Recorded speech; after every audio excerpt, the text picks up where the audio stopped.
Teenager is dead after a single vehicle crash yesterday afternoon. The Minnehaha County Sheriff's Office was dispatched to Humboldt for the crash a little before 4 p.m. According to the Sheriff's Office, a side-by-side UTV lost control on a gravel road, went into a ditch and rolled. A 17-year-old was thrown from the UTV and died on the scene. The crash is still under investigation. A man convicted of first and second-degree murder was scheduled to be sentenced yesterday, but that didn't happen. In May, a judge found Darian Johnson guilty for the shooting death of Kayshawn Tyler in a Sioux Falls apartment in September of 2022. During the hearing yesterday, loved ones gave impact statements, and the prosecution told the judge the community needed protection from Johnson. Then Johnson asked the judge for continuance, claiming there were false statements made against him in court. The next hearing is tentatively set for September 4th.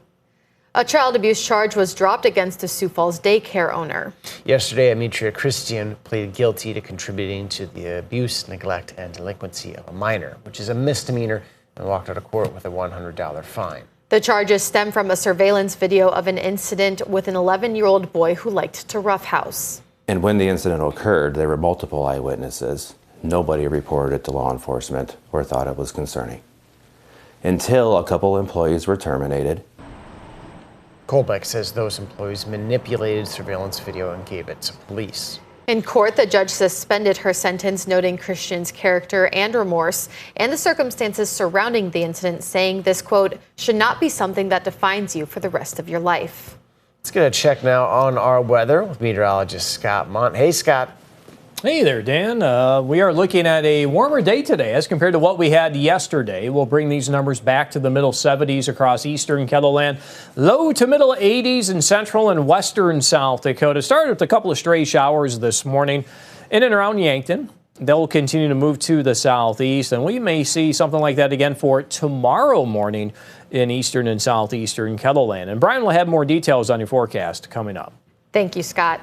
An extensive restoration project began yesterday on a century-old church in Canton, South Dakota.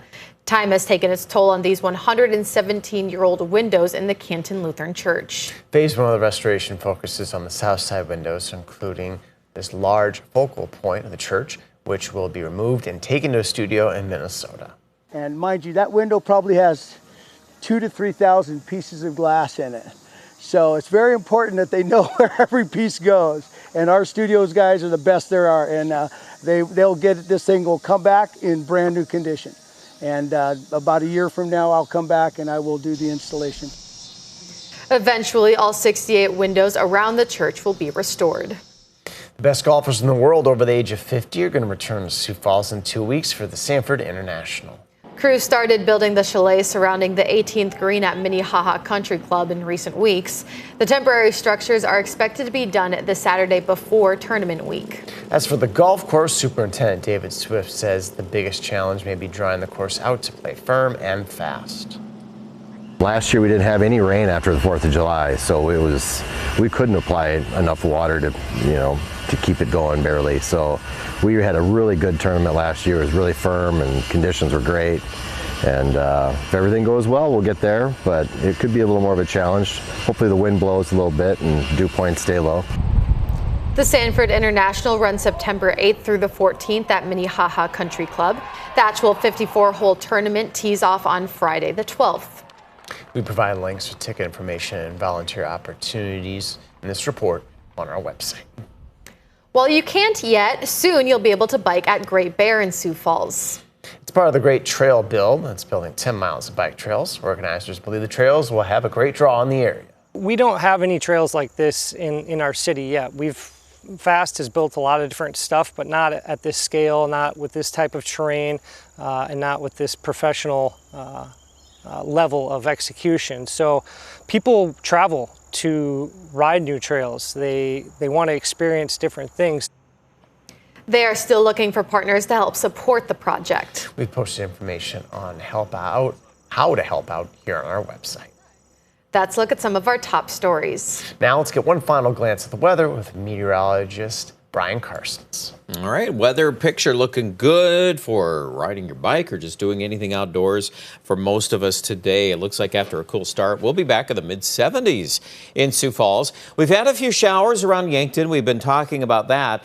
And here's the thinking. We're expecting that this type of a setup could be moving eastward for tonight. So what happened last night west of Yankton, some rain gauge reports, few of them anyway, ended up over a quarter-inch of rain, believe it or not. So Sioux Falls, the probability of at least a few areas of rain here and there, it's going up a little bit for tomorrow morning. And in fact, even tomorrow night, there could be a few more cells on radar in the southeast. Even western South Dakota, a few areas could bubble up on radar tomorrow afternoon. It is looking generally warmer transitioning here the next 36 hours or so. Well, we would advertise on Wednesday a few more low 80s. And then you see here getting into Thursday, after the rain chances kind of subside there, temperatures will likely recover again in the 80s for much of western and central South Dakota. The big question is how to handle the weekend forecast. Already on Friday, we've got an upper level low that's coming into Rapid City, and look at that. We're getting some rain there. It's a slow mover, but into Saturday morning, a little better chance of some of that affecting central South Dakota. Even ahead of it, there could be a little rain dotting eastern Kettleland. It's not in any hurry, though, as Saturday afternoon, Saturday night, still looking that way as well. Well, as we end this segment, isn't that nice this morning from Platte, South Dakota? Beautiful sunrises. So take a look at those cameras today. Some of them are really pretty. 77 degrees are high in Mitchell and about 82 in Rapid City. Here's that 7 day, so we want to hit that rain chance. At this time, it's about a 30% chance during the day on Saturday, again on Sunday, even on Labor Day. So I know those aren't big numbers, but we are starting to see more evidence that some of that may have to be increased. So especially Sioux Falls, probably Sunday or Labor Day. Okay, and that would also apply to northeast South Dakota. There will be some rain chances moving into the picture. Temperature's not necessarily all that bad. Between 75 and 80 seems to be pretty doable here. Now, if you're in Pierre and Rapid City, your timeline is earlier. This is already shifting gears into the west on Friday. Some of that's included in Pierre, and we'll be doing some more, at least in-depth coverage on this going into our weekend, because obviously it could impact some of our plans. That rain chance in Rapid City, 40% on Friday and at least 50% Saturday.